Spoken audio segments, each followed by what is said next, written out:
Hello दोस्तों, कैसे हैं आप सब। आशा करती हूँ आप सब स्वस्थ होंगे।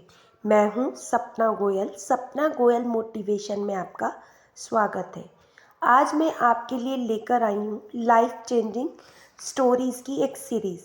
इस सीरीज़ में 10 स्टोरीज़ होंगी, लेकिन अगर आपको ये सीरीज़ अच्छी लगेगी तो मैं ऐसी और भी सीरीज़ लेकर आऊँगी। इसीलिए अगर वीडियो पसंद आए तो चैनल को सब्सक्राइब करना बिल्कुल ना भूलिएगा। तो चलिए बिना देरी करे चलते हैं हम सीरीज़ 1 की स्टोरी नंबर 1 की ओर। हम अपनी ज़िंदगी में बहुत सी नेगेटिव बातें सोचते रहते हैं। आज की कहानी सुनने के बाद आप सकारात्मक सोचने पर मजबूर हो जाएंगे। एक दिन एक प्रोफेसर क्लासरूम में आए और क्लास में जाकर बच्चों से बोले कि आज आपका सरप्राइज टेस्ट होगा। सभी स्टूडेंट अचानक से चौंक गए और वे घबरा गए, क्योंकि वे टेस्ट के लिए तैयार नहीं थे। प्रोफेसर ने एक एक शीट उल्टी करके, मतलब फेस नीचे करके, उनकी टेबल पर रख दी और कहा, जब तक मैं ना कहूँ इस शीट को कोई सीधी नहीं करेगा। जब शीट सारे बच्चों में बांट दी गई तो प्रोफेसर ने कहा कि आप पेपर को सीधा कर सकते हैं। जब पेपर सीधा किया गया तो सब बच्चे पेपर को देखकर चौंक गए, क्योंकि पेपर में कुछ भी नहीं लिखा था, सिर्फ एक डॉट बना हुआ था, अ ब्लैक डॉट। प्रोफेसर ने कहा, आपको इस पेपर में क्या नज़र आ रहा है, आप उसको डिस्क्राइब कीजिए। सब स्टूडेंट उस डॉट को डिस्क्राइब करने लगे। सब बच्चों ने अपने अपने हिसाब से डॉट को डिस्क्राइब किया।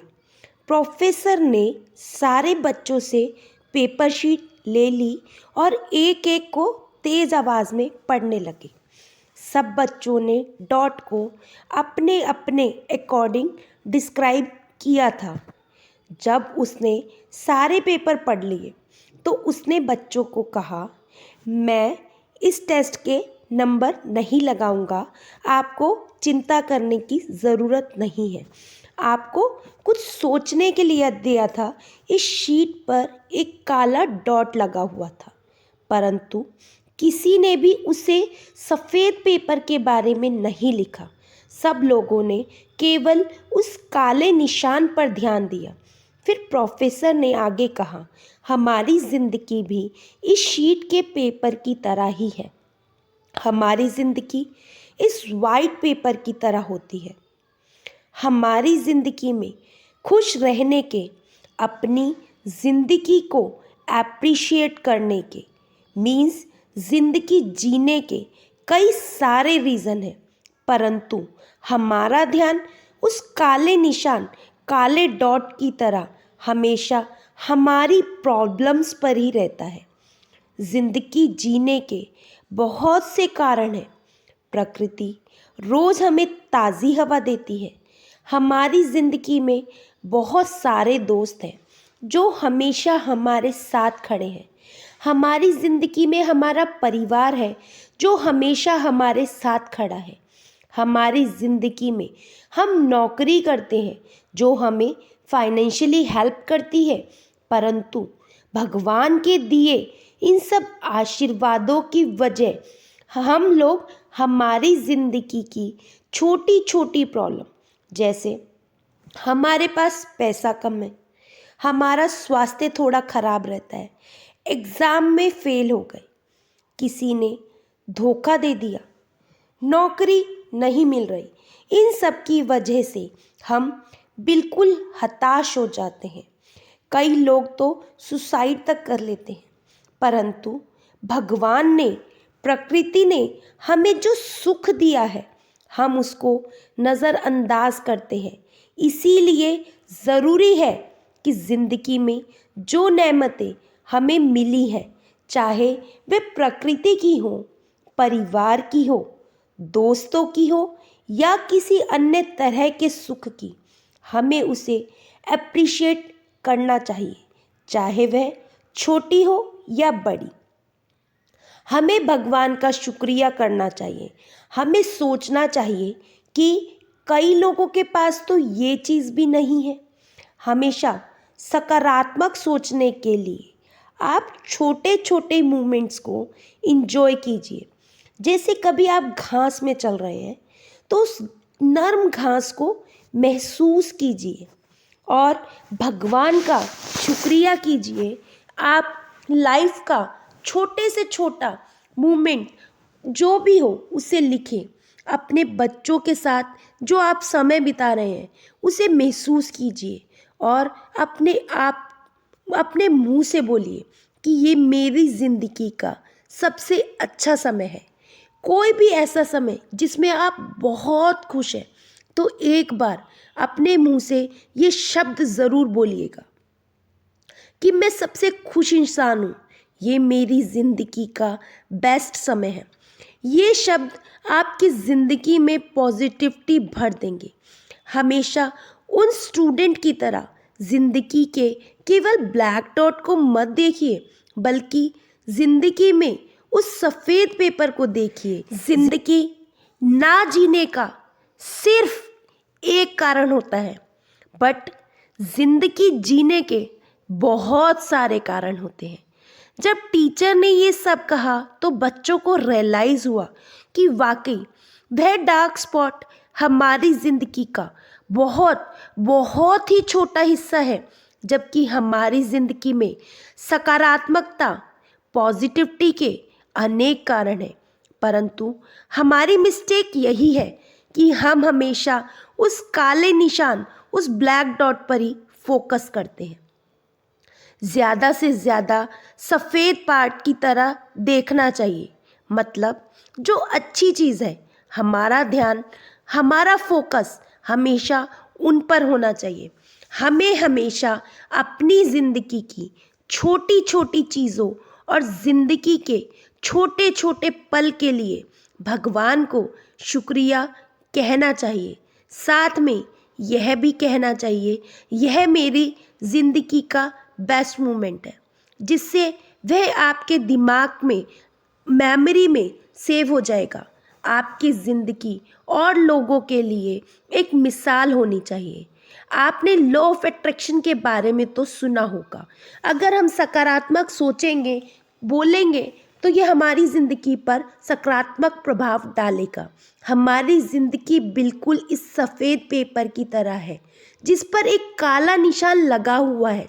हम लोग रोज़ ज़िंदगी में कुछ परेशानी और कुछ चैलेंज का सामना करते हैं, परंतु उसके बाद भी हमारे आसपास बहुत सारी चीज़ है जो कि ज़िंदगी में अच्छी है, जिसको हम ध्यान नहीं देते, नोटिस नहीं करते।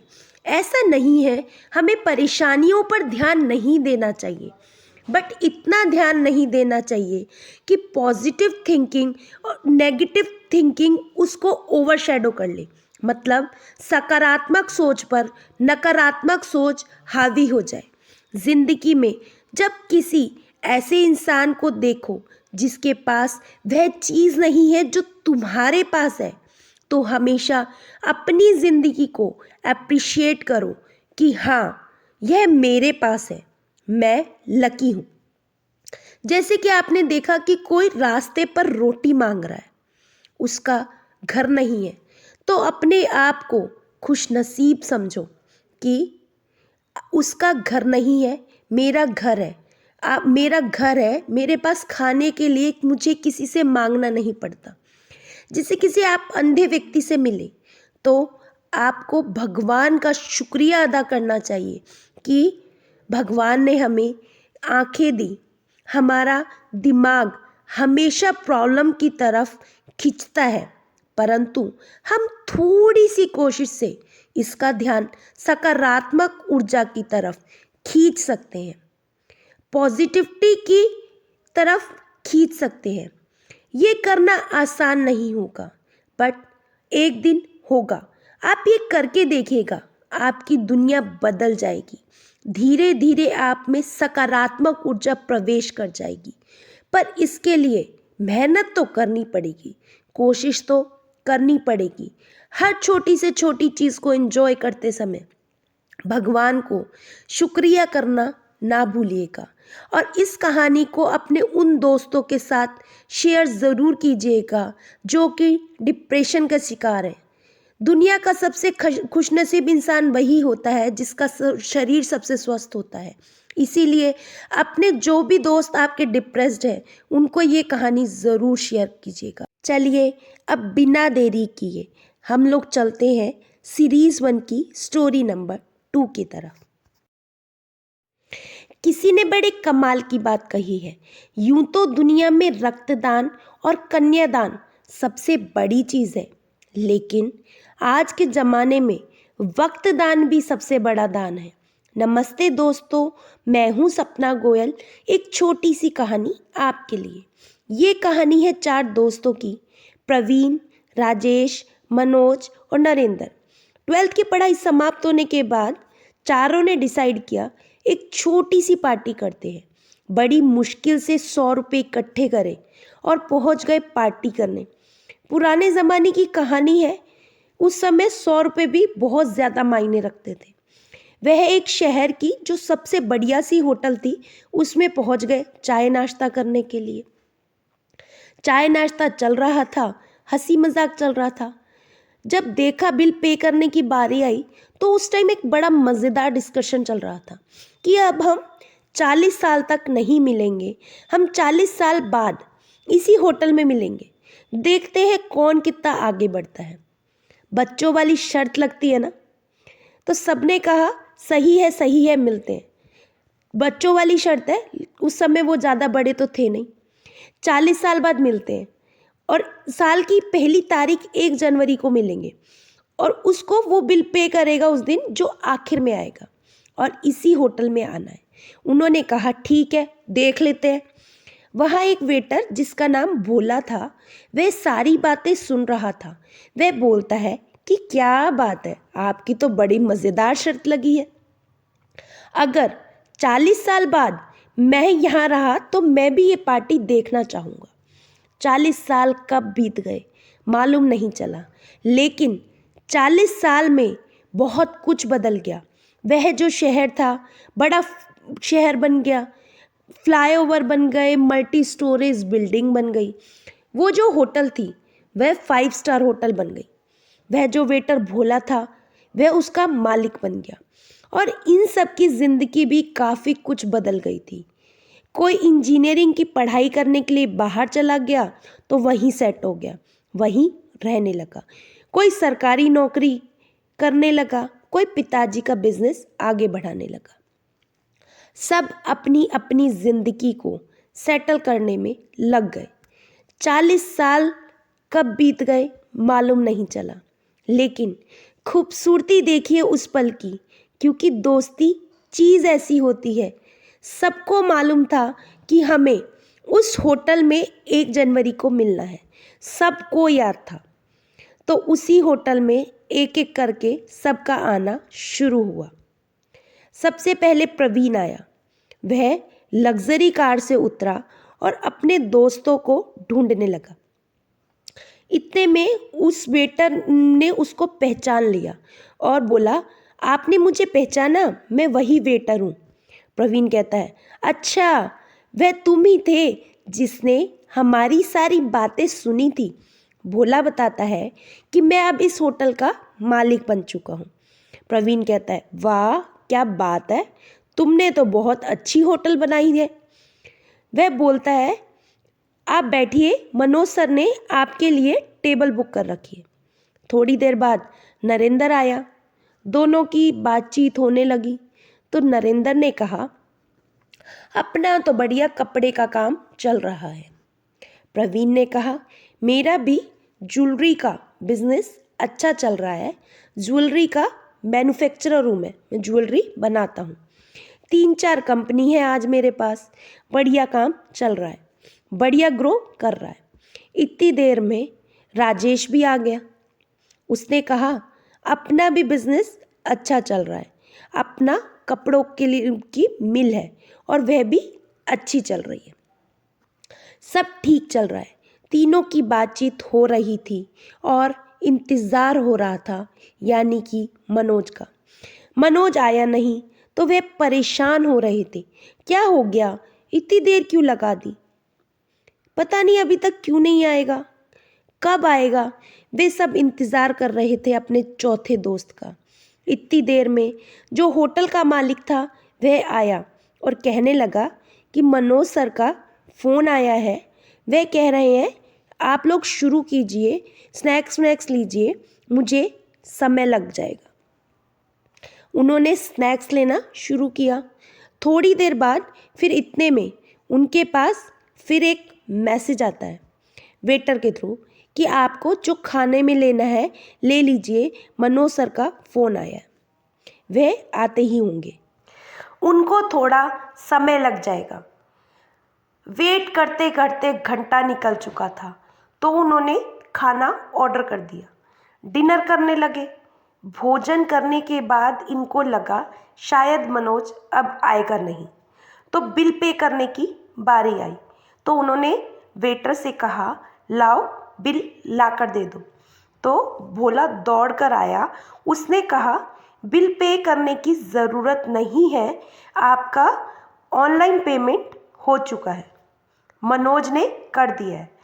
फिर वे सोचने लगे मनोज जब सब कर रहा है तो आया क्यों नहीं।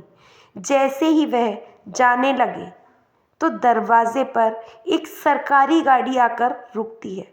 एक लड़का दौड़कर आता है और तीनों के चरण छूता है और कहता है कि धन्यवाद, आप सब यहाँ आए, मुझे पापा जी ने भेजा है। पापा एक शिक्षक थे और उन्होंने मुझे इस काबिल बनाया कि मैं इस शहर का कलेक्टर हूँ। और 1 महीने पहले ही पापा ने सारे अरेंजमेंट करवा दिए थे। उन्हें कैंसर हो चुका था, वे बीमार थे, तो उन्हें पता था शायद कि वे 1 जनवरी को नहीं पहुंच पाएंगे, इसीलिए अरेंजमेंट करवा दिए गए थे और मुझे कहा था कि तुम सबसे बाद में जाना। उन्होंने मना किया था कि आपको बताए नहीं कि वह इस दुनिया में नहीं है, नहीं तो यह जो 40 साल के बाद की पार्टी हो रही है उसमें मज़ा नहीं आएगा। पिताजी इस दुनिया में नहीं है, लेकिन वे चाहते थे कि आप इसी तरीके से मिलते रहें। तब दोस्तों ने कहा कि अब हम हर 40 साल में नहीं, हर 40 दिन में मिलेंगे। और यह सुनकर उन सबको बहुत बुरा लगा कि उनका दोस्त चला गया है और उनको अफसोस हुआ कि वे 40 साल में मिले क्यों नहीं। ये कहानी उन 4 दोस्तों की नहीं है, हमारी है। हम लोग भी यही सोचते हैं, मिल लेंगे। अपने ही लोगों से हम किसी ना किसी सेलिब्रेशन में मिलते हैं, शादी में मिलते हैं, फंक्शन में मिलते हैं, नहीं तो मिलते ही नहीं, क्योंकि हमारे पास वक्त नहीं है। वक्त दान करना शुरू कीजिए अपनों के लिए जो आपकी ज़िंदगी में अहमियत रखते हैं। ये मत इंतज़ार कीजिए कि आने वाले समय मिलेंगे। अगर ऐसे ही सोचते रहेंगे तो न जाने कौन कब आपका साथ छोड़कर चला जाएगा, क्योंकि आदमी सच्ची में बुलबुला है पानी का। आशा करती हूँ दोस्तों आपको ये कहानी अच्छी लगी होगी। तो चलिए चलते हैं हम सीरीज़ नंबर 1 की स्टोरी नंबर 3 की ओर। किसी ने बड़े कमाल की बात कही है, जिसके मन का भाव सच्चा होता है, जीवन में उसका हर काम अच्छा होता है। नमस्ते दोस्तों, मैं हूँ सपना गोयल। एक छोटी सी कहानी आपके लिए। ये कहानी है जयपुर में रहने वाले सज्जन की, जो अभी अभी रिटायर हुए। उसके बाद में उन्होंने अपने लिए मकान खरीदने की सोची। उन्हें एक बढ़िया सा 400 गज का मकान मिल गया। उस मकान की सबसे बढ़िया बात ये थी कि उसके पीछे वाले हिस्से में एक आम का बड़ा पुराना सा पेड़ था। उनकी वाइफ को आम बड़े पसंद थे। उन्होंने सोचा इससे बढ़िया क्या हो सकता है, मतलब बना बनाया 400 गज का मकान, पीछे आम का पेड़। खरीद लिया उन्होंने, रहने लगे उस मकान में। 2-3 महीने बीते थे, जो कि आसपास के दोस्त यार थे वे कहने लगे वैसे तो आपने बढ़िया मकान लिया है, लेकिन अगर आप किसी वास्तुशास्त्र वाले को बुला लेते, वास्तु को दिखा लेते, कहीं कोई गड़बड़ तो नहीं है, अच्छा रहता आपके लिए। उनको आइडिया अच्छा लगा। उन्होंने कहा, चलो बुला लेते हैं। दिल्ली से एक एक्सपर्ट विशेषज्ञ को बुलाया गया जो पिछले 30 साल से यही काम करते थे, बड़े दक्ष थे इस काम में। तो वे गए उन्हें रिसीव करने के लिए जयपुर एयरपोर्ट पर। वहाँ से उनको अपने घर लेकर आ रहे थे। पहले तो उन्होंने उनको एक रेस्टोरेंट में बढ़िया सा राजस्थानी भोजन करवाया। जब गाड़ी चल रही थी, मतलब रास्ते में थे, तो वास्तु वाले एक्सपर्ट देख रहे थे कि ये सज्जन जिन्होंने उन्हें बुलाया है, कोई भी कार आती है, मतलब इनको ओवरटेक करने की कोशिश करती है, तो ये साइड हो जाते हैं और उसको जाने देते थे। इसे देखकर वास्तुशास्त्री जी ने पूछा, आप हर गाड़ी को ओवरटेक क्यों करने दे रहे हो? तो उन्होंने कहा कि सर, हो सकता है आगे जाने वाला बहुत जल्दी में हो, वह हमसे ज़्यादा इम्पोर्टेंट काम से जा रहा हो, तभी तो वह आगे जाना चाह रहा है। जैसे जैसे वे आगे जा रहे थे, रास्ता छोटा हो गया था, मतलब गली छोटी थी, संकरी थी। आगे चल रहे थे कि एक बच्चा दौड़ता हुआ निकला वहाँ से, तो उन्होंने अचानक से ब्रेक लगा दिए। फिर वे रुक गए, देखा कहीं कोई और तो नहीं आ रहा, कहीं दूसरा बच्चा तो नहीं निकल रहा। तभी एक और बच्चा वहाँ से दौड़ता हुआ निकला। अब की बार वास्तु वाले से फिर नहीं रहा गया। उसने पूछा, आपको कैसे पता था एक और बच्चा निकलेगा? तो उन्होंने कहा कि आपको तो पता होगा ना, बचपन में हम कौन सा अकेले खेलते थे, अकेले ऐसे थोड़ी ना दौड़ते थे। जब कोई साथ में होता है, कोई पीछा कर रहा होता है, या फिर हम किसी को पकड़ रहे होते हैं, तभी तो हम ऐसे भागते हैं। तो मैंने सोचा कि अगर ये बच्चा अगर दौड़ता हुआ गया है, तो हो सकता है इसके पीछे कोई और दूसरा बच्चा भी हो। बस उसी का इंतज़ार कर रहा था। हमें कौन सी जल्दी है। दूसरा बच्चा निकल गया, अब चलते हैं हम आराम से। यह सुन वास्तु वाले एक्सपर्ट मुस्कुराए। घर के पास पहुँचे, घर के बाहर गार्ड ने दरवाज़ा खोला। जैसे ही गार्ड ने दरवाज़ा खोला, गाड़ी अंदर गई तो देखा कि 7-8 पक्षी उड़ रहे हैं, जा रहे हैं उस घर के ऊपर से, मतलब पीछे जो पेड़ था उसके ऊपर से आ रहे थे। तो उस आदमी की जो मालिक था घर का, उसने कहा कि आप अभी गाड़ी से ना उतरें। तो वास्तुशास्त्र वाले ने पूछा, ऐसा क्यों, घर तो आ गया। तो उसने कहा, ये पक्षी यहाँ से उड़कर जा रहे हैं, मतलब पीछे पेड़ पर बच्चे आम तोड़ रहे हैं। अगर उन्हें पता चल गया हम आ गए, तो हड़बड़ाहट में उतरेंगे, भागेंगे और उन्हें लग जाएगी। हम यहीं बैठते हैं 10 मिनट, बच्चों को चले जाने देते हैं, फिर हम उतर जाएंगे, हमें कौन सा जल्दी है। वास्तु वाले विशेषज्ञ ने कहा, बुरा ना माने तो मैं एक बात कहूँ, आपको मेरी ज़रूरत ही नहीं है। तो वह आदमी था, वह थोड़ा डर गया। उसको लगा क्या कोई मेरे आदर सत्कार में कोई कमी रह गई, या इनको किसी बात का बुरा लग गया। तो वास्तुशास्त्री जी बोले, नहीं नहीं, ऐसा नहीं है, आपसे कोई गलती नहीं हुई, पर आपको मेरे जैसे किसी भी इंसान की ज़रूरत नहीं है, क्योंकि आपके यहाँ कोई वास्तु दोष है ही नहीं। वह बोले, आप कैसे बोल सकते हैं, आपने तो अभी घर ही नहीं देखा, जिसके लिए घर देख के ही तो आप बताएंगे ना। तो जो विशेषज्ञ थे वह बोले, मैंने आपको पूरा रास्ता नोटिस किया है, आपके व्यवहार को नोटिस किया है। गाड़ी को आप ओवरटेक करने दे रहे हैं क्योंकि आपको लगता है कि सामने वाला जल्दी में है। आपसे ज़्यादा ज़रूरी काम आपके पीछे वाले को है, आप गाड़ी ओवरटेक करने दे रहे हैं। गली में बच्चा दौड़ कर जाता है, तो आप दूसरे बच्चे का इंतज़ार करते हैं कि अब जब हम घर आ गए हैं, आप गाड़ी में बैठे प्रतीक्षा कर रहे हैं कि वे बच्चे जो आपके घर से आम चुराने आए हैं, कहीं उन्हें कुछ चोट ना लग जाए। आप यहाँ गाड़ी में बैठे हैं जिससे वह शांति से आम चुरा सके। जो इंसान अपने से पहले दूसरों की खुशी के बारे में सोचता है, उसके घर में, उसके आंगन में किसी भी प्रकार का वास्तु दोष हो ही नहीं सकता। व्यक्ति बोला, अब आप आ गए हैं तो कम से कम अंदर तो चलिए, नाश्ता तो कीजिए। बहुत छोटी सी कहानी है दोस्तों, पर हमें बहुत बड़ी सीख दे जाती है कि अगर आपके मन का भाव सच्चा है तो जीवन में आपका हर काम अच्छा होता है। जिसका मन पवित्र होता है उसके आसपास किसी भी तरीके का कोई दोष होता ही नहीं है। तो लाइफ में हमेशा अपना तो ख्याल रखिए, अपनी खुशियों का भी ख्याल रखें, पर दूसरे लोगों की खुशियों को भी प्रायोरिटी देना शुरू कर दीजिए। आपने ये तो सुना ही होगा, किसी पर इत्र छिड़कने से अपने हाथों में भी खुशबू हो ही जाती है। आशा करती हूँ दोस्तों आपको ये कहानी अच्छी लगी होगी। चलिए अब हम चलते हैं सीरीज नंबर 1 की 4th स्टोरी की ओर। किसी ने क्या खूब कहा है, अगर तुम अपने समय की कद्र करोगे तो समय तुम्हारी कद्र करेगा, लेकिन अगर तुम अपने समय को बर्बाद करोगे तो समय तुम्हारी जिंदगी को बर्बाद कर देगा।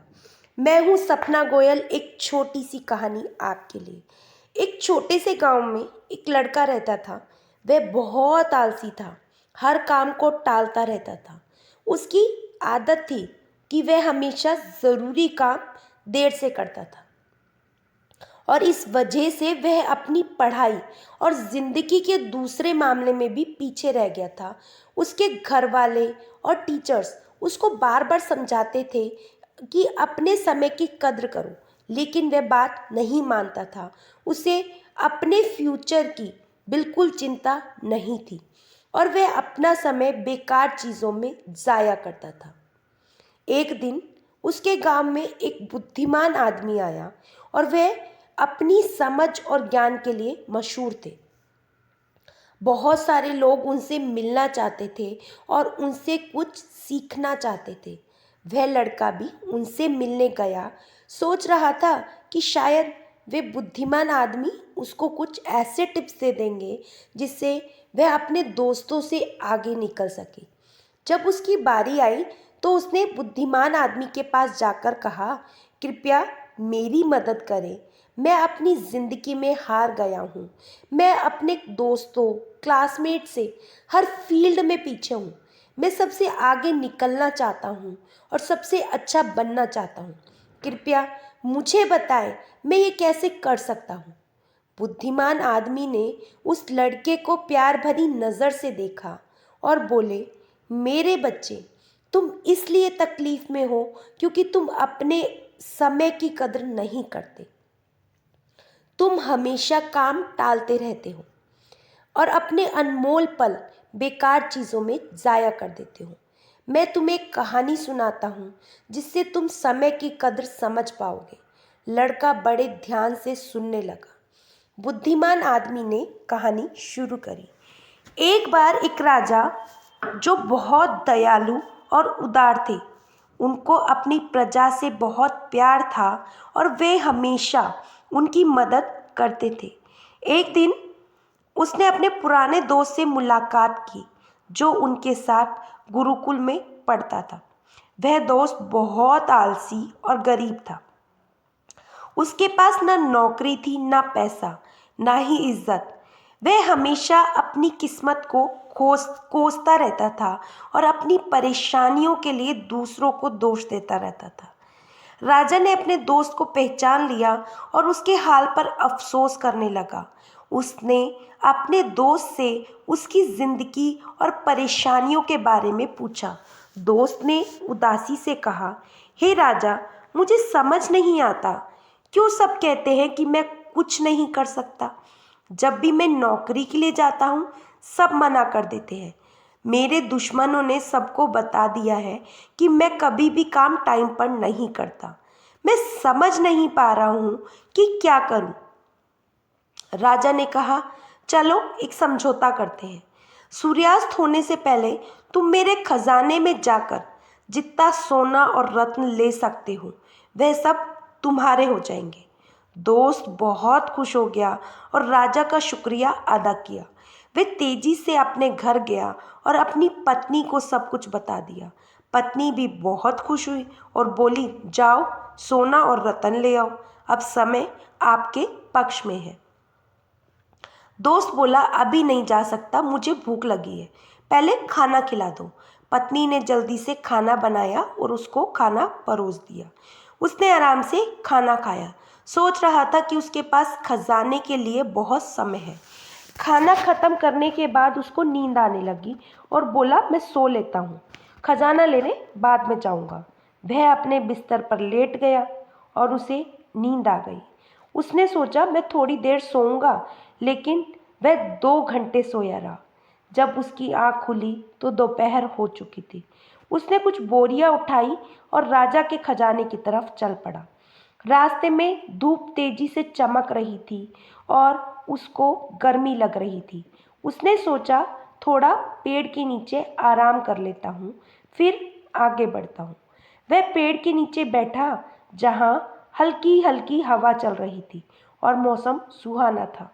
जैसे ही वह बैठा फिर से सो गया और 4 घंटे सोया रहा। उसकी आँख खुली तो शाम हो चुकी थी और सूर्यास्त होने वाला था। वह जल्दी से उठकर दौड़ता हुआ महल की तरफ गया, लेकिन देर हो चुकी थी। सूर्यास्त हो चुका था और महल के गेट बंद हो चुके थे। आलसी आदमी वहीं निराश खड़ा रह गया। उसने अपना मौका खो दिया था क्योंकि उसने अपने समय की कदर नहीं की थी। बुद्धिमान आदमी ने कहानी खत्म की और उस लड़के की तरफ देखा।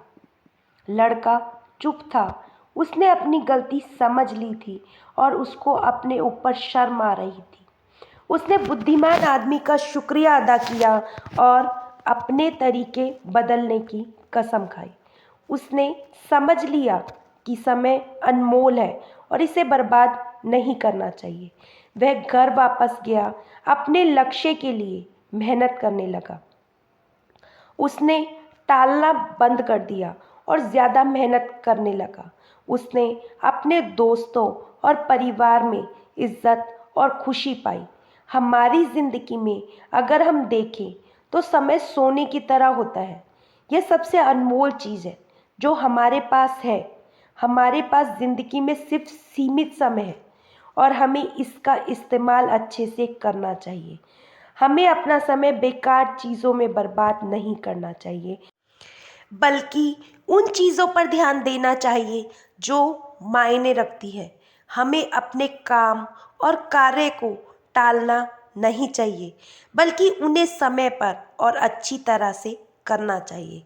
हम जिंदगी में कुछ भी हासिल कर सकते हैं अगर हम अपने समय का सदुपयोग करते हैं, लेकिन अगर हम अपना समय जाया करते हैं तो हम अपने मौके को खो देंगे और बाद में पछताएंगे। एक यात्री से 1 मिनट का महत्व समझ सकते हैं जो अपनी ट्रेन 1 मिनट के फर्क में मिस कर देते हैं। एक स्टूडेंट से 1 साल का महत्व समझ सकते हैं जो अपने वार्षिक एग्जाम में फेल हो गया। जो लोग अपने समय की कद्र करते हैं वह अपनी ज़िंदगी में कुछ भी पा सकते हैं, लेकिन जो अपने समय की कद्र नहीं करते हैं वह अपनी ज़िंदगी में नाकाम हो जाते हैं। अगर तुम अपनी ज़िंदगी में कुछ करना चाहते हो तो कभी आलसी और टालने वाला ना बने, नहीं तो एक दिन तुम भी उस आलसी आदमी की तरह पछताओगे जो सूर्यास्त होने से पहले महल नहीं पहुंच पाया। इसीलिए हमेशा अपने समय का सही उपयोग करें और अपने परिवार और दोस्तों के साथ छोटे छोटे पल का मज़ा लें। ऐसा करने से तुम अपने सपने और मंजिल हासिल कर पाओगे और एक संतुष्ट ज़िंदगी जी पाओगे। आशा करती हूँ दोस्तों ये कहानी आपको अच्छी लगी होगी। कहानी अच्छी लगी हो तो चैनल को सब्सक्राइब करना ना भूलिएगा। चलिए चलते हैं सीरीज़ 1 की स्टोरी नंबर 5 की ओर। किसी ने क्या खूब कहा है, वक्त ने छीना है तो वक्त देगा भी। बस खुद को हालातों से हारने मत देना। मैं सपना गोयल, एक छोटी सी कहानी आपके लिए। एक बार एक बहुत ही दुखी व्यक्ति एक महात्मा जी के पास आकर कहता है, मैं अपने जीवन से बहुत दुखी हूँ। मैं अपनी बीवी, बच्चों और अपने परिवार को खुश नहीं रख पाता। मैं अपने लिए भी कुछ नहीं कर पा रहा। कभी कभी तो मुझे अपनी ज़िंदगी को ख़त्म कर देने के भी ख्याल आते हैं। आप इतनी साधनाएं करते हैं, इतनी तपस्या करते हैं, क्या आप मुझे कोई ऐसा मार्ग बता सकते हैं जिससे मैं अपने बुरे वक्त से बाहर आ सकूं? मेरा बहुत बुरा समय चल रहा है। 2 वक्त की रोटी का इंतज़ाम करना भी मेरे लिए बहुत मुश्किल हो गया है। अब आप ही बताइए कि मैं ऐसे वक्त में मैं ज़िंदा रहूं तो कैसे रहूं? कैसे अपने परिवार को खुश रखूं? कृपया करके कुछ साधारण सा तरीका बताने की कृपा करें ताकि मैं आसानी से समझ सकूं, क्योंकि मैं बहुत पढ़ा लिखा नहीं हूं। अगर आप बड़ी से बड़ी ज्ञान की बातें करेंगे तो शायद मैं कभी समझ ही ना पाऊंगा। यह सुनकर महात्मा ने मुस्कुराते हुए कहा कि तुम एक काम कर सकते हो। फिर महात्मा ने सामने की ओर इशारा करते हुए कहा कि उस ऊंची पहाड़ी पर एक मंदिर है और उस मंदिर के पास एक चींटियों का घर है जहाँ पर हजारों चींटियाँ रहती हैं।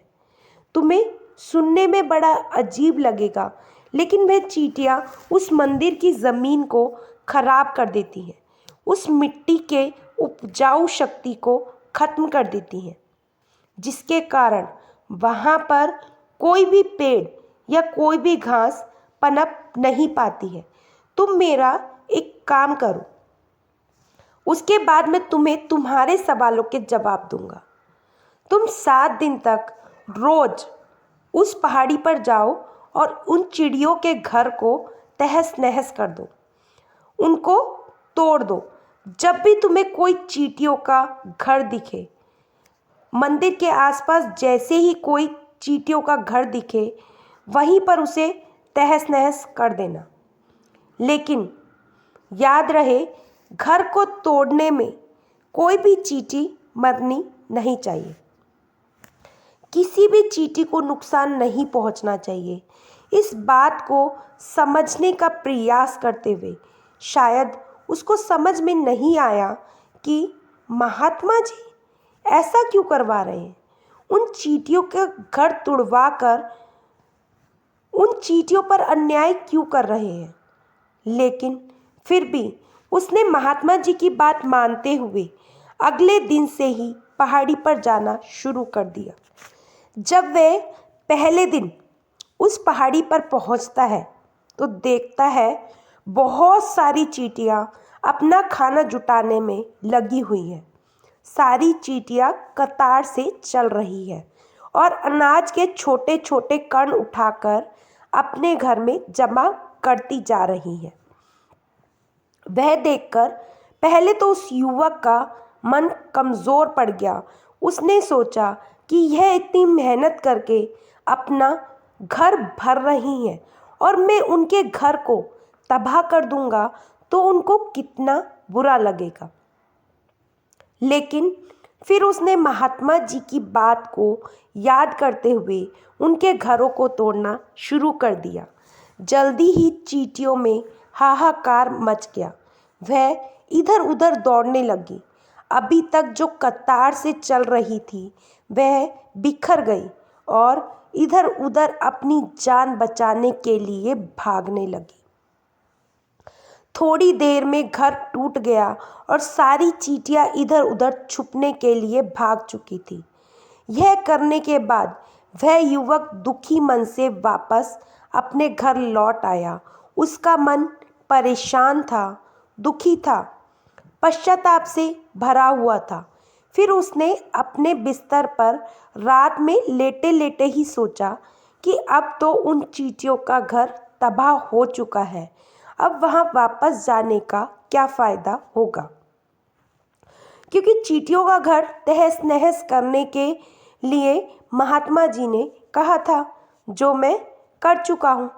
लेकिन फिर कुछ सोचकर अगले दिन फिर से उसने वहाँ पर जाने का निश्चय किया और अगले दिन सुबह सुबह उठकर वह वापस उसी पहाड़ी पर पहुँच जाता है।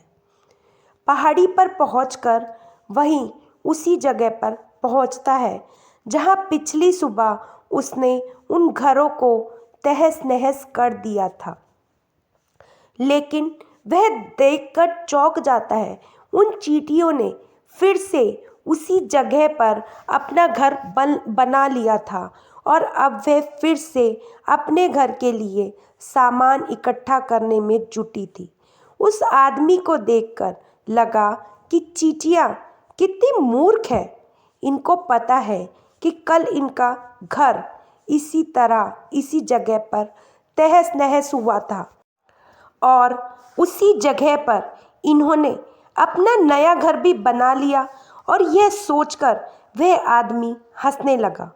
लेकिन फिर से महात्मा जी की बात याद करते हुए उसने उन चींटियों का घर फिर से तबाह करना शुरू कर दिया।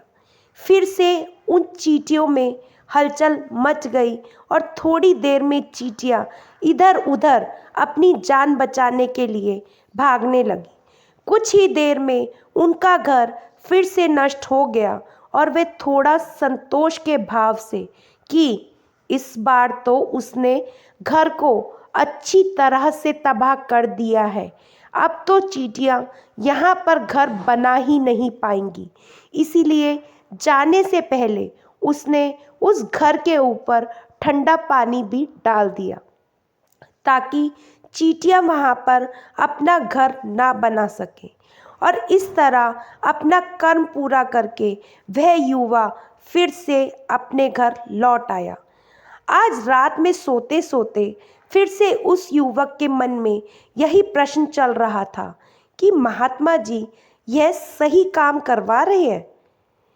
किसी के घर को तबाह करना किसी सद्पुरुष को शोभा देता है क्या?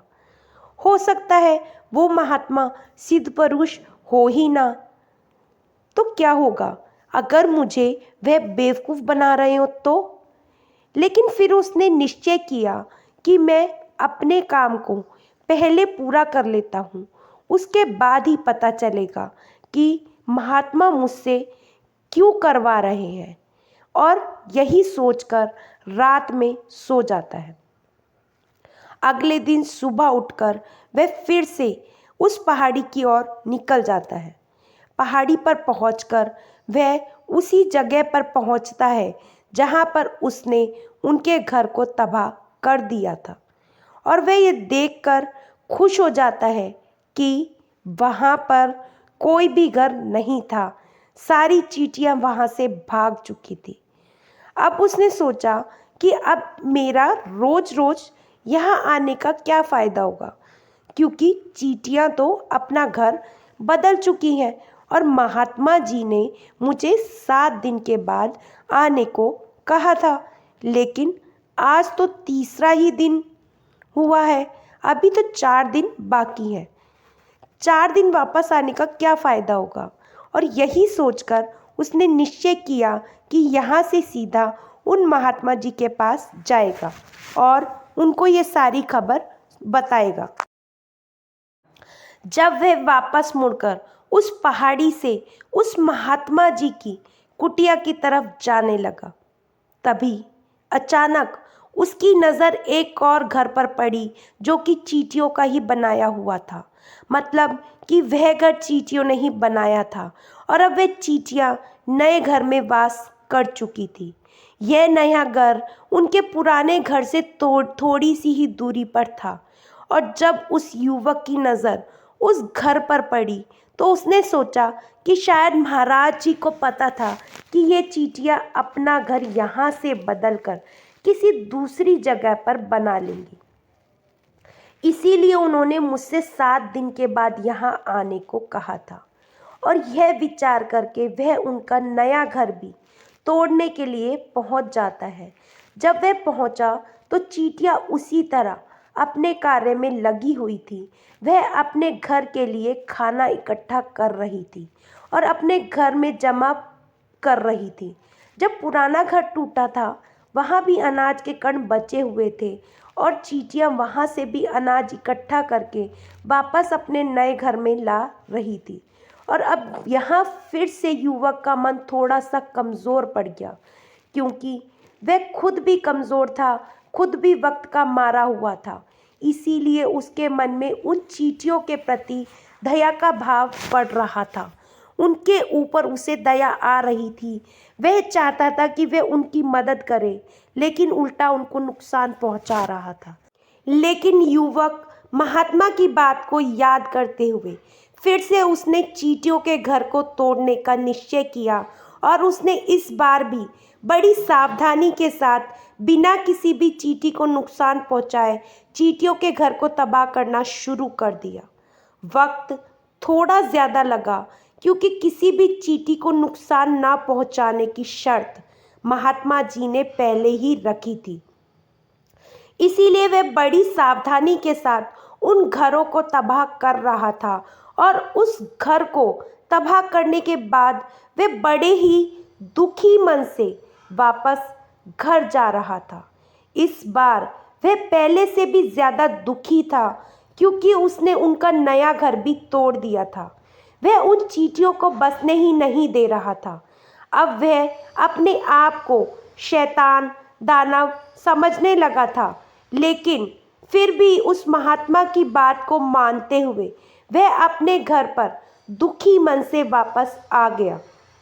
रात में सोने से पहले एक बार फिर से उसने सोचा कि मैं कितना बड़ा शैतान हूँ, कितना बड़ा दानव हूँ। पुराना घर तो छोड़ो, मैं उन चींटियों को कहीं भी बसने के लिए जगह ही नहीं दे रहा हूँ। वह चींटियाँ मेरे बारे में क्या सोचती होंगी। वह युवक सोचने लगा कि वह कितना बड़ा दानव होगा जो मेरे द्वारा ऐसा काम करवा रहा है। लेकिन फिर भी उसने अगले दिन जाने का निश्चय किया और अगले दिन सुबह सुबह वहाँ पर पहुँच गया। वहाँ पहुँचकर वह चकित हो जाता है। इस बार चींटियों ने एक और नई जगह पर अपना घर बना लिया।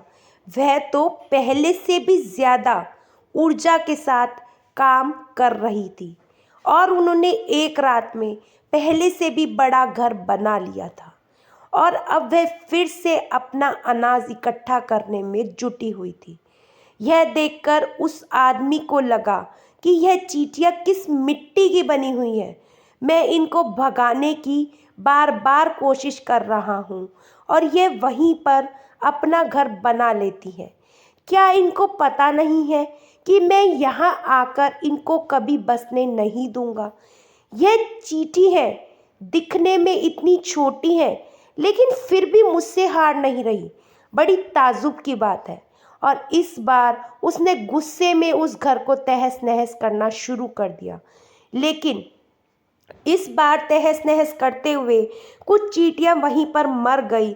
उसने पैरों तले कुचल दिया। कुचलने के बाद जब वह अपने अहंकार से बाहर आया तो उसने देखा कि गुस्से में उसने उन चींटियों को कितनी क्षति पहुंचा दी। उसका मन पश्चाताप से भर गया और वह रोता हुआ अपने घर की ओर बढ़ गया। रात में सोते वक्त उसने सोचा कि मैं उन चींटियों पर बहुत अत्याचार करता हूँ, अब इससे ज़्यादा अत्याचार मैं नहीं कर पाऊँगा। और यही सोचकर अगले दिन वह चींटियों के लिए अपने घर से थोड़ा सा आटा लेकर उसी पहाड़ी पर पहुँच जाता है। आज उसके मन में उन चींटियों के प्रति श्रद्धा का भाव था, दया का भाव था।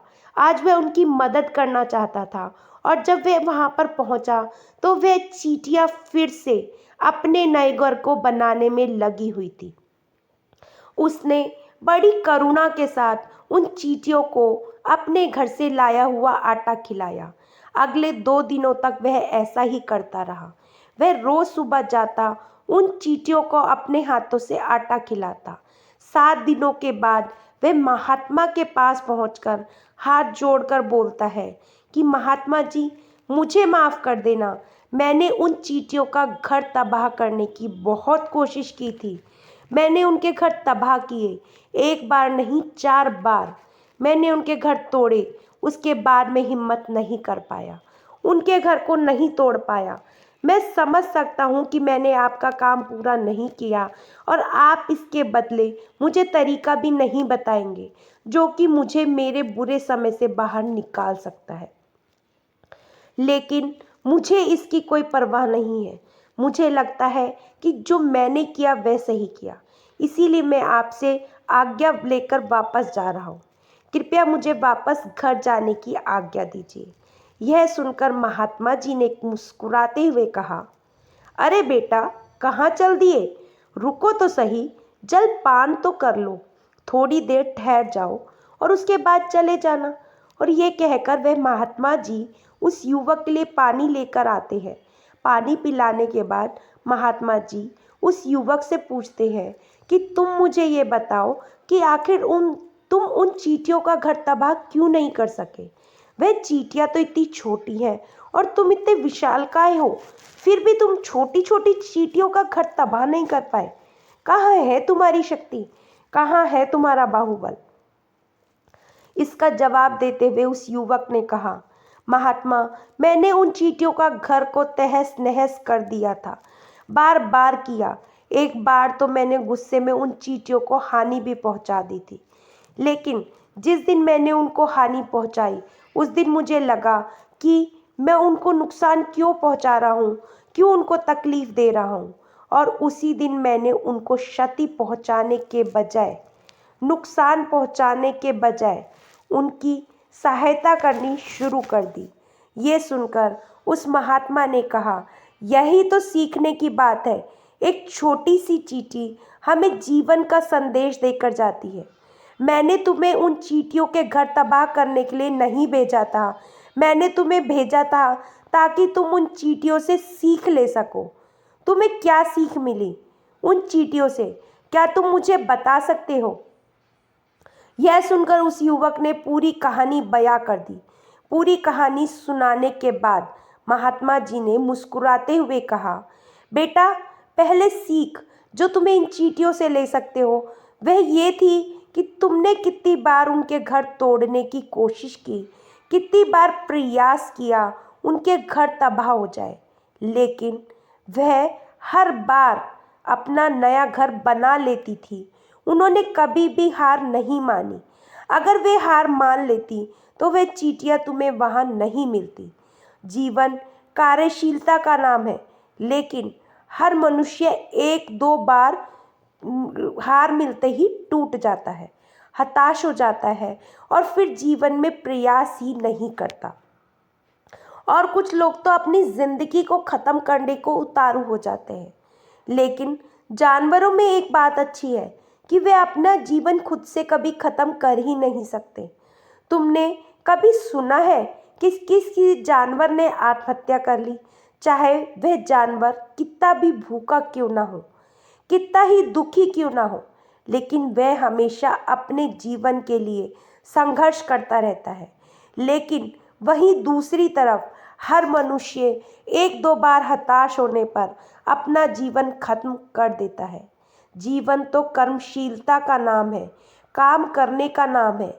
इसीलिए मृत्यु से पहले काम करना मत छोड़ना, क्योंकि मृत्यु के बाद तो तुम परम विश्राम में चले जाओगे। तो उससे पहले काम करना क्यों छोड़ रहे हो? क्यों हताश हो रहे हो? अगर तुम्हारा एक घर टूट गया है तो दूसरा घर बनाने का प्रयास करो, कोशिश करो। और कोशिश करने वालों की कभी हार नहीं होती। यह तुम उन चींटियों में देख चुके हो। देखने में तुमसे कितनी छोटी हैं वे चींटियाँ और तुम इतने बड़े हो, लेकिन उनका मन तुम्हारे मन से इतना बड़ा विशाल है, इतना दृढ़ संकल्प है। कितनी बार घर टूटने पर भी उन चींटियों ने कभी हार नहीं मानी। दूसरी सीख ये है कि जब भी हमारा बुरा समय आता है, हमें लगता है कि ये समय कभी ख़त्म नहीं होगा, यह समय मेरे जीवन को बर्बाद कर देगा, मुझे कभी जीवन जीने नहीं देगा। और इन्हीं ख्यालों से, इन्हीं विचारों से, जिनका असलियत में कोई अस्तित्व ही नहीं होता, वह सिर्फ हमारे विचार हैं और वही विचार हमारे मन को दुखी कर देते हैं। इसीलिए हम प्रयास करना भी छोड़ देते हैं। लेकिन तुम खुद सोचो कि बार बार प्रकृति हमें क्षति पहुंचाएगी, नुकसान पहुंचाएगी, लेकिन कब तक पहुंचाएगी? अगर हर बार फिर से उठकर फिर से नया प्रयास करते रहेंगे तो प्रकृति भी हमारे सामने घुटने टेक देगी और वह एक दिन हमारे ऊपर दयावान ज़रूर होगी, कृपालु ज़रूर होगी और वह हमें सब कुछ देने लगेगी जिसकी कभी हमने कामना की थी। तुमने खुद देखा कि तुम इन चींटियों को तबाह करने पहुंचे थे, लेकिन बाद में तुम ही उन चींटियों को अनाज और आटा देने लगे। तुम ही उन पर कृपालु हो गए। क्यों हुए? क्योंकि तुमने देखा कि चींटियां हार नहीं मान रही हैं। अगर तुम भी अपने जीवन में कभी नहीं हारोगे तो एक ना एक दिन यह प्रकृति तुम्हें सब कुछ देगी जो तुम अपने जीवन में पाना चाहते थे। इसीलिए दो सीख याद रखना। पहला, कर्मशीलता, कार्य करते रहना। दूसरा, एक ना एक दिन प्रकृति तुम्हारी उस काम का परिणाम तुम्हें ज़रूर देगी। आशा करती हूँ दोस्तों तुम्हें ये कहानी अच्छी लगी होगी। कहानी अच्छी लगी हो तो चैनल को लाइक, शेयर, सब्सक्राइब करना ना भूलिएगा। चलिए चलते हैं सीरीज़ 1 की स्टोरी नंबर 6 की ओर।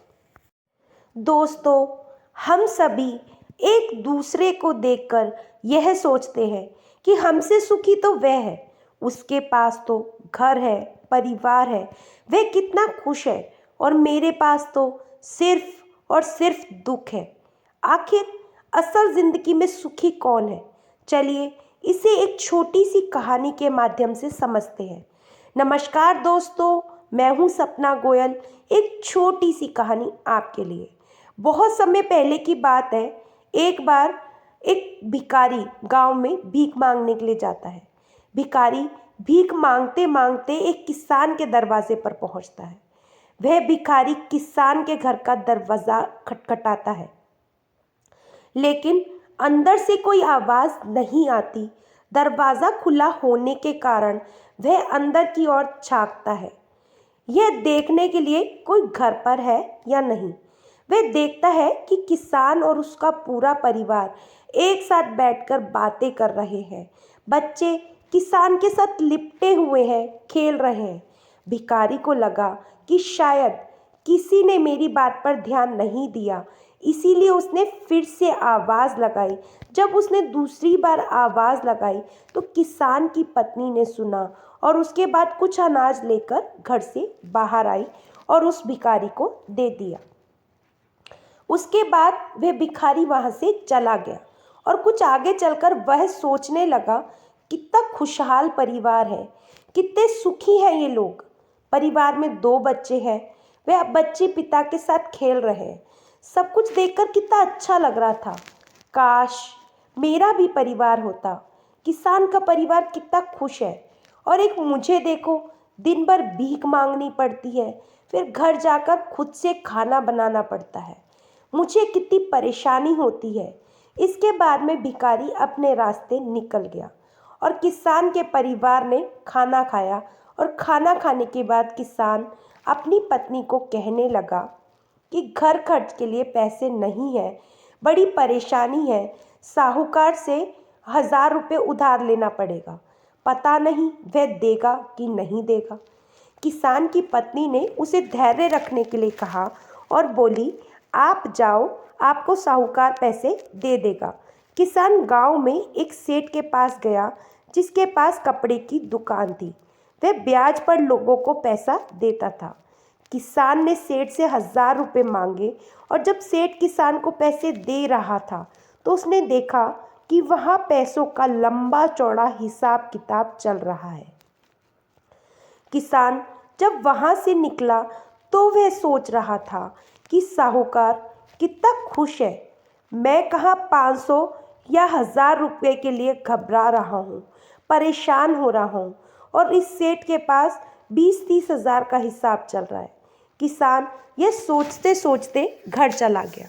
सेठ जी की गांव में एक छोटी सी कपड़े की दुकान थी। गांव में कपड़े लाने के लिए उन्हें शहर जाना पड़ता था।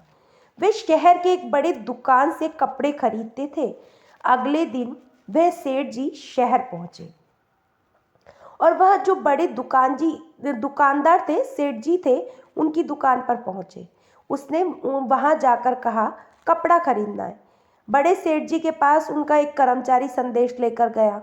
वहां उसको सुनने को मिला 1 लाख का फ़ायदा हो रहा है, 2 लाख का फ़ायदा होगा। कोलकाता में माल पहुंच गया, मुंबई में माल पहुंच गया। ये सब उसको वहां देखने को मिला, जो एक ऑफिस में एनवायरनमेंट होता है। जब गांव का सेठ ये सब देख रहा था तो वह सोचने लगा कि हम अपने आप को गांव का बड़ा सेठ मानकर बैठे हैं। हम 5-10 हज़ार में खेल रहे हैं और यह लाखों का फायदा हो रहा है। यह सोचते सोचते वह कपड़े लेकर अपने गांव के लिए रवाना हो गया। इसके बाद बड़े सेठ जी का नौकर उनके पास आया और बोला, साहब जी 7 लाख का घाटा हो गया। सेठ जी का दिमाग ठनक गया। तभी दूसरा नौकर आया और बोला, आज आपको दावत में जाना है। अपने जो राय बहादुर जी हैं उनके यहाँ दावत है। लॉर्ड साहब आने वाले हैं, आप तैयार हो जाइए। हमने मोटर गाड़ी लगा दी है। सेठ जी दुखी मन से तैयार हुए और गाड़ी में बैठ गए। कुछ देर के बाद सेठ जी राय बहादुर जी के घर पहुंच गए। वहां दावत सजी हुई थी। बड़े बड़े सेठ आए हुए थे। सेठ जी के लिए तो बैठने तक की जगह नहीं थी। जैसे तैसे उनको कुर्सी मिली। उसके बाद सेठ जी देखने लगे, कमिश्नर आ रहा है, कलेक्टर आ रहा है, बड़े बड़े अधिकारी साहब आकर मिल रहे हैं। ये सब नज़ारा देखकर सेठ जी सोचने लगे, कहाँ मैं अपने आप को सेठ मानकर बैठा हूँ और कितना खुश हो रहा हूँ। सबसे ज़्यादा सुखी ये है, इनके पास बड़े बड़े अधिकारी आते हैं, चाय पीते हैं, हाथ मिलाते हैं। जलवा तो इनका है। इसके बाद सेठ जी राय बहादुर जी से मिले और उन्हें तोहफा दिया, खाना खाया और अपने घर के लिए रवाना हो गए। राय बहादुर साहब के यहाँ दावत ख़त्म हो चुकी थी और उनका सर दर्द होने लगा, क्योंकि उन्हें दिन भर इस बात की चिंता थी कि दावत कैसी होगी। जाकर कमरे में लेट गए। नौकर चाकर उनकी सेवा करने लगे। जब सर दर्द बढ़ गया तो डॉक्टर को बुलाया गया। तभी राय बहादुर साहब के पास एक संदेश आया, जिसमें मालूम चला कि व्यापार में घाटा हो गया। अब उनका सर दर्द और भी बढ़ गया, दर्द तेज हो गया। राय बहादुर ने अपने नौकरों से कहा, क्या जिंदगी है, बड़े बड़े अधिकारियों को चाय पिलानी पड़ती है, पार्टी रखनी पड़ती है, वे सब करते हैं, इसीलिए हमें भी दावत रखनी पड़ती है, वरना कौन इतना सर दर्द मोल ले। तभी उन्होंने देखा कि खिड़की से एक भिखारी जा रहा है, जो अपने हाथ में डंडा लेकर गाना गा रहा था।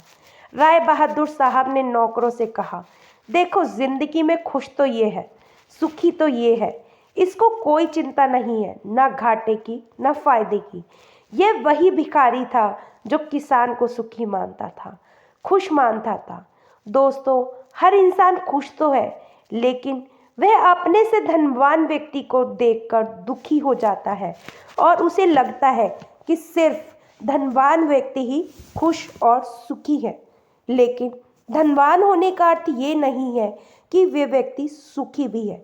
अगर आप जीवन में खुश और सुखी रहना चाहते हो तो अपने से धनवान की ओर ना देखें, क्योंकि हो सकता है जो जीवन आप जी रहे हैं वैसा जीवन पाने के लिए भी कुछ लोग तरस रहे हैं।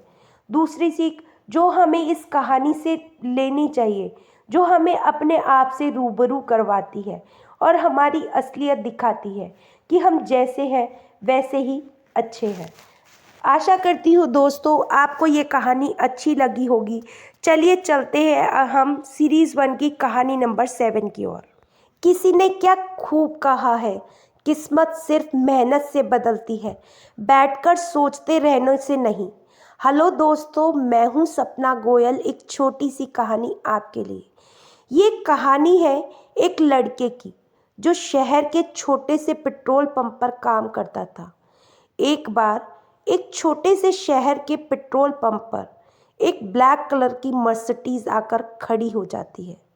वहाँ पर जो लड़का पेट्रोल डाल रहा था वह गाड़ी को देखकर बड़ा एक्साइटेड हो जाता है, मानो उसकी खुशी का कोई ठिकाना ना रहा हो। उस गाड़ी से जो मालिक होता है वह बाहर निकलता है और उस लड़के से बोलता है, इस गाड़ी में 2000 का पेट्रोल डाल दो। वह लड़का पेट्रोल डालना तो शुरू करता है, पर वह गाड़ी पर इस तरीके से मोहित हो जाता है कि वह गाड़ी को ही देख रहा होता है। जो गाड़ी का मालिक होता है वह लड़के से पूछता है, क्या सोच रहे हो? लड़का बोलता है, सर, ये मेरी ड्रीम कार है।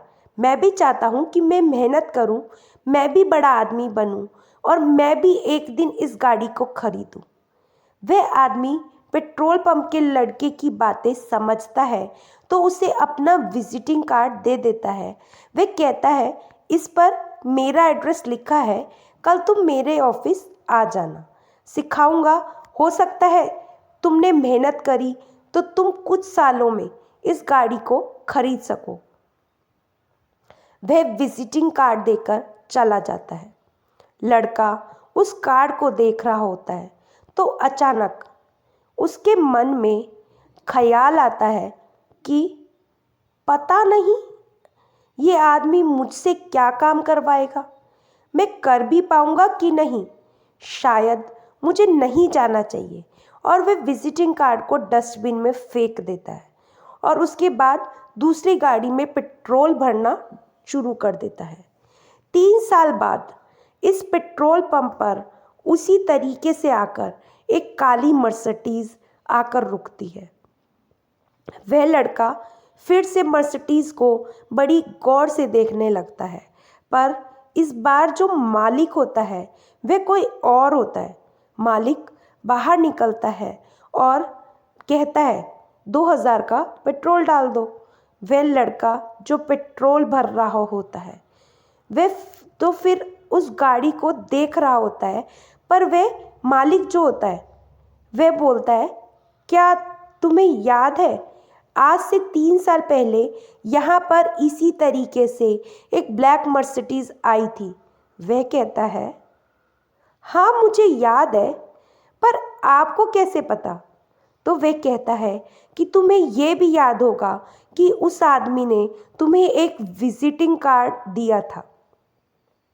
हाँ बिल्कुल याद है, पर वह तो मैंने डस्टबिन में फेंक दिया था। आदमी बताता है कि पहले मैं इस पेट्रोल पंप पर सफाई किया करता था। मैंने डस्टबिन से विजिटिंग कार्ड उठा लिया था। मुझे नहीं पता तुमने क्या सोचा, पर मुझे लगा अगर मैं आज इस अपॉर्चुनिटी को, इस मौके को गवा दूंगा तो शायद मैं फिर कभी बड़ा आदमी नहीं बन पाऊंगा। तो मैंने उस कार्ड पर फ़ोन किया। मैं उन सज्जन से ज़रूर मिला जिसने तुम्हें ये विजिटिंग कार्ड दिया था और उन्होंने मुझे बिज़नेस करना सिखाया। 3 साल के बाद मैं इस गाड़ी का मालिक बन चुका हूँ। अगर तुम उस दिन हाथ आई अपॉर्चुनिटी को पर शक ना करते, एक बार उस मालिक से जाकर मिलते, तो शायद तुमने ऐसा मौका नहीं गंवाया होता। तुमने ऐसा नहीं किया, इसलिए तुम आज भी यहीं हो। इसीलिए कहा जाता है, आपकी किस्मत आपके फैसलों से तय होती है, आपकी कंडीशन से नहीं। यह छोटी सी कहानी हमें एक शिक्षा दे के जाती है कि लाइफ में जब भी अपॉर्चुनिटी आती है तो हमें एक बार खुले दिमाग से अपॉर्चुनिटी को समझना चाहिए। हो सकता है वह अपॉर्चुनिटी हमारी ज़िंदगी बदल कर रख दे। अपॉर्चुनिटी, मौके आते हैं, हम उस पर शक करना शुरू कर देते हैं कि शायद मैं कभी ऐसा नहीं कर पाऊंगा। पर ये जो शायद शब्द है ना, सबसे ज़्यादा सपनों का गला घोट के मार देता है। आज के बाद आपके पास कोई अपॉर्चुनिटी आती है और कोई इंसान आपको किसी बिजनेस के बारे में, किसी अपॉर्चुनिटी के बारे में बताता है, तो एक बार उसे आप खुले दिमाग से समझे। हो सकता है वह अपॉर्चुनिटी, वह मौका आपकी ज़िंदगी बदल कर रख दे। आप इस वीडियो को हर उस इंसान के साथ शेयर कर सकते हो जो अपॉर्चुनिटी को ज़िंदगी में देखते हुए भी अनदेखा कर देते हैं, ठुकरा देते हैं। आशा करती हूँ दोस्तों आपको ये कहानी अच्छी लगी होगी। कहानी अच्छी लगी हो तो चैनल को लाइक, शेयर, सब्सक्राइब करना ना भूलिएगा। चलिए चलते हैं दोस्तों सीरीज़ नंबर 1 की स्टोरी नंबर 8 की ओर। किसी ने बड़े कमाल की बात कही है दोस्तों। कोई आपके हाथ से कुछ छीन कर लेकर जा सकता है पर आपके नसीब से नहीं। हेलो दोस्तों, मैं हूँ सपना गोयल। एक छोटी सी कहानी आपके लिए। पुराने ज़माने की कहानी है। एक राजा साहब के दरबार में एक राजगुरु थे। वे राजगुरु बहुत कम समय के लिए उनके पास आते थे क्योंकि उनका एक स्कूल था। नदी किनारे, गांव के किनारे स्कूल में बच्चों को पढ़ाते थे तो ज़्यादा समय स्कूल में बिताते थे। एक दिन वह गुरुजी आए हुए थे और राजा किसी चिंता में डूबा हुआ था। तो गुरुजी ने पूछा, क्या बात है? तो राजा ने बोला, बेटी विवाह के योग्य हो चुकी है, उचित वर नहीं मिल रहा, क्या किया जाए? गुरुजी ने कहा, लाओ मैं कुंडली देख लेता हूँ।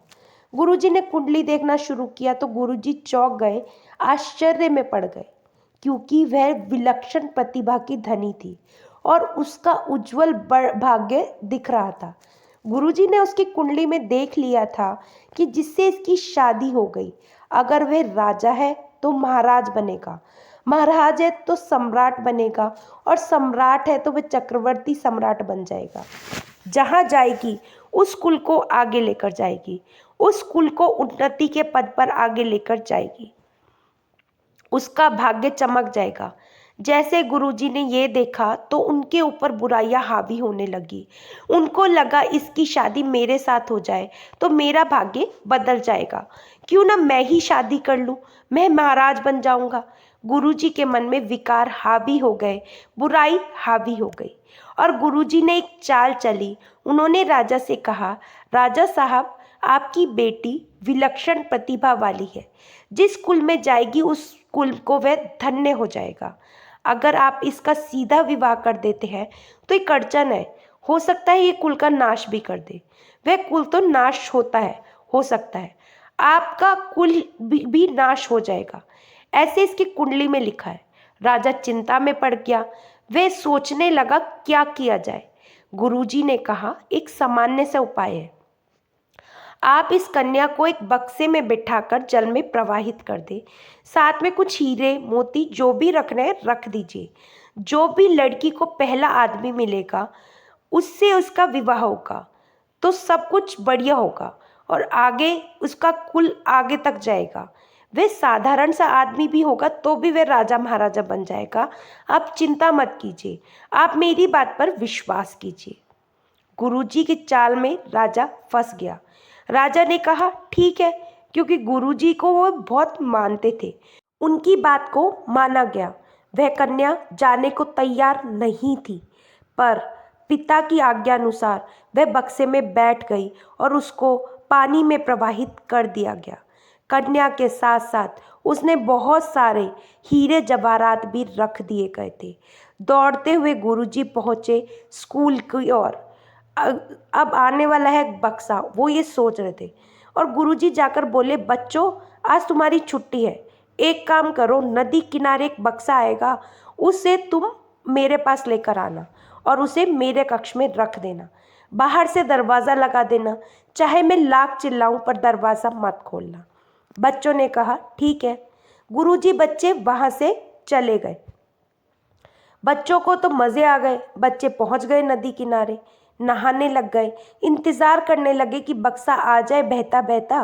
बट कहते हैं ना कि जो योग है, संयोग है, उस पर किसी का बस नहीं चलता। बक्सा बहकर आ रहा था। वह नदी किनारे एक दूसरे राज्य का राजकुमार हाथ मुंह धो रहा था। जंगल में शिकार खेलने आए थे तो थक चुके थे, तो उन्होंने देखा बक्सा बहता हुआ आ रहा है। तो उसने सैनिकों से कहा कि जाकर देखो, लेकर आओ बक्से में क्या है। सैनिक गए, बक्से को पकड़कर ले आए। जब बक्सा खुला तो उसमें एक सुंदर सी कन्या बैठी हुई थी। राजकुमार चौंक गए।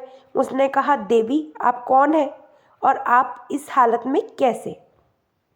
तो उस राजकुमारी ने अपना परिचय दिया, अपना इंट्रोडक्शन दिया और सारी बात बताई कि कैसे क्या हुआ। राजकुमार ने कहा अब क्या करना है। तो राजकुमारी ने कहा पिताजी ने आज्ञा दी थी कि जो बक्सा खोले उसी से विवाह होगा, आप मुझसे विवाह कर लीजिए, मेरे तो जो भी है अब आप ही हैं। राजकुमार ने वही अंगूठी पहना दी, क्योंकि ज्वेलरी भी थी उसमें, अंगूठियाँ थी बक्से में। सैनिकों ने तालियां बजा दी, विवाह हो गया। अब राजकुमार ने सोचा इस खाली बक्से का क्या करें। तो उसने सोचा खाली बक्सा भेजेंगे तो अच्छा नहीं लगेगा, तो उसने सोचा बक्से में कुछ डाल देते हैं। तो उन्होंने एक सामान उसमें डाल दिया। अब बच्चे दूसरे किनारे बक्से का इंतजार कर ही रहे थे कि बक्सा आएगा तो गुरुजी के पास लेकर चलेंगे। तभी बच्चों की नज़र बक्से पर पड़ी। बक्सा बहता हुआ आ रहा था। बड़ी मशक्क़त से बक्सा बाहर निकाला, क्योंकि बक्सा भारी था और बच्चे छोटे थे। सब बच्चे, कोई 30-35 बच्चे थे, सब ने मिलकर बड़ी मशक्क़त से पहले उसको निकाला, फिर बड़ी मुश्किल से गुरुजी के कक्ष में लेकर गए। गुरुजी ने आदेश दिया था बाहर से दरवाज़ा लगा देना। गुरुजी अंदर थे, बच्चों ने बाहर से दरवाज़ा लगा दिया और बड़े उत्साहित थे। उनको लग रहा था बक्सा आएगा, उसमें कन्या होगी, मैं उससे शादी कर लूँगा और मेरा भाग्य चमक जाएगा। बिना देरी के बक्सा खोला तो देखा उसमें एक जिंदा भालू था। राजकुमार शिकार के लिए आए थे, तो उन्होंने एक जिंदा भालू पकड़ रखा था, तो उसी को बक्से में डाल दिया। क्योंकि भालू गुस्से में था, बक्से में बंद था काफ़ी देर से, तो बाहर निकलते ही वह गुरुजी पर अटैक करने लगा। जो बच्चे थे उनको गुरुजी के चिल्लाने की आवाज़ आ रही थी, लेकिन गुरुजी का आदेश था कि मैं कितना भी चिल्लाऊं, दरवाज़ा मत खोलना। गुरुजी के चिल्लाने की आवाज़ सुनकर एक बच्चे ने सोचा कि मैं दरवाज़ा खोल देता हूँ, तो मॉनिटर ने डांट दिया, नहीं नहीं, गुरुजी ने मना किया था। सारे बच्चे बाहर ही थे और अंदर भालू ने गुरुजी पर हमला कर दिया था। गुरुजी को लग रहा था अब तो मेरी जान चली जाएगी। तब उन्होंने चौक उठाया और ब्लैक बोर्ड पर लिख दिया, ममो इच्छा देवनाशम, देव इच्छा प्रबलम, राजद्वारे राजकन्या विप्रभाले भक्षतम। अर्थात राजकन्या राजद्वार पर पहुंच गई, उसकी शादी जिससे होगी वह राजा से महाराज, महाराजा से सम्राट और सम्राट से चक्रवर्ती सम्राट बनेगा।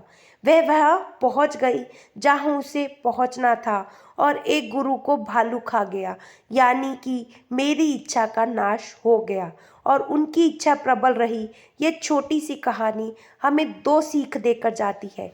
एक कि जिंदगी में जो होना है वह होकर रहेगा। दूसरा, अगर हमारे ऊपर हमारी बुराइयां हावी होती है तो जिंदगी में अंत निश्चित होता है। इसीलिए बुराइयों को अपने ऊपर हावी मत होने दो। आशा करती हूँ दोस्तों आपको ये 8 कहानियाँ अच्छी लगी होंगी। कहानियाँ अच्छी लगी हो तो चैनल को लाइक, शेयर, सब्सक्राइब करना ना भूलिएगा। फिर मिलेंगे दोस्तों एक नई कहानी और नए विचार के साथ। अगर इस कहानी पर व्यूज़ अच्छे आएंगे तो मैं सीरीज़ 2 ज़रूर लेकर आऊँगी।